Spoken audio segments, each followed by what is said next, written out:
Joining me on stage here is Pauline Annan, and she is Pilot Operations Support Representative at Dassault Falcon Jet. She also is a 2000 EX-EZ second-in-command pilot, and Pauline Annan is all about pilots at Dassault. Yes. Let's talk a little bit about what you do for pilots. Well, like you said, it really is all about pilots in my team, and it's a role that was created, dedicated to support the pilots and those that turn left when they get on the aircraft. So it's dedicated to supporting their operation from their perspective. And as you know, at Dassault, we have a lot of great customer service avenues that are geared towards maintaining the aircraft and technical troubleshooting that really keeps the operation running. However, this particular team is focused on answering all of the additional questions they might have to understand how their aircraft is operating and system behavior and all of the additional technical design questions. So you're a pilot and a huge aviation enthusiast, Yes. to say the least. What you have developed is not unlike what Stan was talking about, a partnership with the pilots. Explain how that works. Yes, I would definitely say it's a partnership. We're with them from the beginning. I communicate with them even from sometimes before they take delivery of the aircraft. I'll go visit them at their hangar and talk about tips and tricks or things they might be able to expect. And then I'll see them again throughout training, at seminars, at events like this, so that we build that connection and we really create that bridge between us as a manufacturer and the pilot so they can feel comfortable coming to us with any question or even feedback that they have to improve the product. So you're kind of literally all over the map with pilots. Wherever Yes. pilots may be, that's where you'll be, Pretty much. helping them understand the systems and the complexities. And it only gets more complex as time goes on. I don't imagine you have much of a typical day, do you? Not really, and my office often changes, whether it be in the simulator supporting customer from the right seat or just playing on the aircraft in our hangar, trying to understand it from their perspective and kind of figure things out on my own. I spend quite a bit of time in the aircraft and as well traveling to visit them. So much less time in the office, but obviously there is some time there to answer the questions as well. It seems as if your job in some sense is to explain the underlying design decisions, sort of the Dassault philosophy, the engineering Yes. philosophy to pilots. You're kind of in the middle, aren't you? Yes, it's definitely between the flying aspect, but also sharing the passion behind the design of the aircraft and getting them to see it through our perspective, but also understanding their perspective, collecting that feedback so we can then advocate for them both internally with our own design teams to make the product better down the road, improve our flight documentation, but also externally, whether that be advocating on behalf of the regulatory compliance side of things. So anything to ensure their operation continues as smoothly as possible and that they enjoy flying the aircraft the way it was intended to be flown. Okay, and you're reachable 24/7, 365. We'll give out your home number later, right? Sure. Okay. All right. Pauline Annan, thank you very much for being with us. Pauline's good friend and fellow propeller head is the focus of our next piece. We found him at Dassault's Service Center in Wilmington, Delaware, which proves Wilmington is more than just bank back offices and C corporations. There's something else going on there. Dassault's facility there is pretty darn busy these days. The biz jet market, of course, is on an uptick, and there's a lot of modifications that are being worked on there, either mandatory or optional. Why don't you meet the man who's at the center of making all these modifications work for the Falcon fleet? Engineered with passion. Much more than a slogan for Olivier Langard, who showed me what he does when he's not at work for Dassault.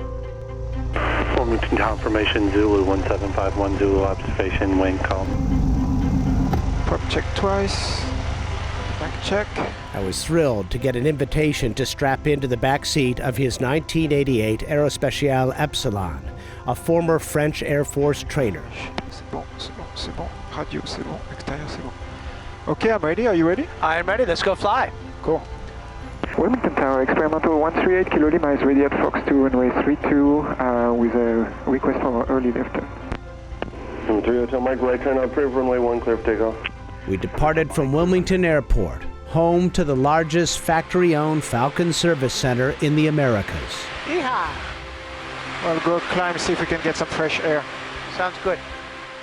A good place to air out the Epsilon. What do you love about flying this aircraft? It's the overall good at everything aspect. This is a sturdy mechanical military airplane, way overbuilt. Dassault Falcon jets are every bit as hardy, and the facility back on terra firma is dedicated to the idea that you need a sturdy enterprise to ensure they stay that way. So this is hangar 3B, part of the hangar complex here in Wilmington, where we do everything from light maintenance to complete overhaul.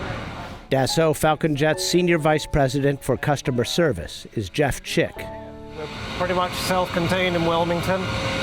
Interior, paint, engine work, we can do everything. It's going to come back and we're going to have to service it. The work here is wide and varied, performed with precision, with an eye on the clock, always. The owners have places to go, and our job here is to make sure that when the airplane has to come in for maintenance, it goes out when it should as well. Perfection on the deadline. You've got to meet both goals. The hangars here are brimming with a big flock of Falcons. This past summer, they had to staff up to meet the demand. We're seeing people make decisions to overhaul their aircraft, do avionics upgrades. Of course, internet connectivity is a big thing. We have air traffic management mandates with deadlines at the end of 2019, which is really not that far off in aviation terms. So all these things are coming together, and a better economy, and aircraft utilization is up as well. On any given day, there are 20 to 30 aircraft here. Removing all the lines, the harnesses first. Should have it by the end of the day. You have an Omni arm to take it out. The team spends a lot of time huddling to ensure the parts are all on hand. You want to make sure that they are available in the right quantities when you need them. So it really is all about the planning to ensure that our people who are committed to do a great job have all that in hand and at their fingertips to make it a great success. People like Olivier, who is in charge of integrating all those mods into the Falcon fleet, updating planes with the latest technology. Does it make you better at your job, you think, by being so connected to aviation? Yeah, there's a same pursuit of excellence. So the engineering aspect, the how can I make this thing better, reflects to what I do with the Falcons. I can definitely make the aircraft more convenient for the operator and more relevant for today's airspace needs and operational wants. He is one small part of a veteran committed workforce. Among them, people like Katie Mangini, who has worked in the upholstery shop for 10 years. I really enjoyed being able to take an aircraft that was older and out of date and be able to do the work and then see it put together and see the new finished product. Over in cabinetry, you'll meet Vince LaFascia, refining his craft here now for 24 years. Every airplane has a customer on site, be it the director of maintenance, and sometimes even the owner comes by to check on the progress. So we have constant interaction with the customers all day long. We're updating them to our status, any challenges we have, anything we're doing to mitigate the challenges. Aviation is all about mitigating challenges. It's why we're wearing parachutes on the Epsilon. All right, show me what it's got. There we go. I'm gonna go get some speed there and go vertical. True to form, Olivier is constantly modifying his aircraft. When we flew, he was a week away from racing it at Reno. All of this makes him the perfect guy to increase the performance and capability of Falcon business jets. At the core of it, one of the greatest value we have with the Falcon is the joy you have flying a Falcon. I know it's a corporate airplane, I know it's made for the cabin, it's made for the principal in the back, but there's underlying quality, aerodynamics quality to the Falcon, and pilots love flying it. And it really helped me make connections with customers, break the ice sometimes. Yeah, it's a shared passion.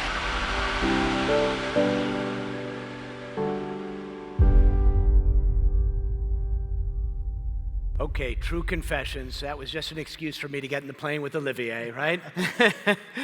Olivier, welcome. Welcome. We're glad We're glad you cheated death in Reno, as it were. Tell us about Reno. How was it? It was amazing. A great privilege to be invited to go there, and actually a great success for the team. I have a military trainer, so it's not a purpose-built racer. And I was expecting to be about the slowest airplane on the field. And at the end of 4 days of racing, I finished 32 out of 36. So pretty happy with the results. So there's a victory right yes, there, right? Absolutely, absolutely. It's all where you set the bar, right? Exactly. Yeah. So would you call it fun or frightening or both? I guess both, but frightening is not the best way to describe it. It's definitely fun. It's extremely intense. Huge sensory overload. A lot of tasks to do. I'm very glad to have a team to help me get the aircraft prepared, attend all the briefings, and just be there at the right time, at the right place. The team of people you're surrounded with, the pilots, the crew, is just amazing people. Like 40 pilots over there, and all great people. It's interesting. It's a heated competition, and yet there's a great sense of collaboration, isn't there? It is, yeah. It's the competition starts on the track, but on the pits, when everybody's got an issue, everybody's working to help each other. I'll give you a good example. The fourth fastest aircraft needed to do some gear retraction test. The third fastest at the jacks, they were right over, and they were helping out with a test. They could easily have withdrawn the equipment and say, now you're on your own, and they would have gone faster by passing the other guy. But now everybody's here to help each other. Give us a few thoughts on how your avocation here, in this case, racing airplanes and modifying your Epsilon, how that intersects with your vocation, working at Dassault and making sure that the Falcon fleet is up to date. It's about optimizing the aircraft. I find through my flying experience that sometimes you feel like, oh, I need another airplane. But there's so much you can do with the airplane you own to improve it, to fine-tune it for your mission. So in the case of my aircraft, what I'm trying to do is go faster, obviously, for racing. And with all the efforts, like you can see my crew taping the seams and everything, we were able to get the aircraft a little faster than the original specs, which really helped us on racing in Reno. And you can apply the same philosophy to any Falcon. You take an airplane built in the late 90s, and you define what the mission is for today, being to go transatlantic, have access to the latest airspace with complying to all the mandates, or to have a domestic aircraft, but you have a big need for communication system, install the SATCOMs. You can definitely take the aircraft you own, fine-tune it for your mission, and we offer the solutions for that. Tell me a little bit specifically, I know you're very busy with the 900 series, making that fleet shiny new, kind of giving it a new lease on life, if you will. What are you doing with the 900 series to make it state-of-the-art? So our biggest success has been the 900C and 900EX Classic. We've been able to offer a series of STCs that improve the aircraft from nose to tail. If you look at mandate compliance, we were able, with the Elite 2 program, to offer WAS GPS, LPV approach FMS, ADS-B out compliant transponders, and new CMUs for fans compliance. So that's the cockpit mandate, and even LCD displays, and we'll have, by January next year, the synthetic vision, just like on the new Falcons, on the C and EX. But also, we are having solutions for the cabin. So we just certified the Ka-band SATCOM, which is compatible with Falcon Connect. And we've had great success with the Gogo Avancel 5 STCs. So being a satellite-based communication system or air-to-ground communication systems, all the latest technology is available to any Falcon. All right, well, keep at it and stay focused on the task at hand for Reno, and I'm coming out with you next year. I want to see that one. Absolutely. Yeah. All right, congratulations on all your success, both with Dassault and also flying for yourself. Thank you very much, It's a Max. great accomplishment to do Reno. Thank you.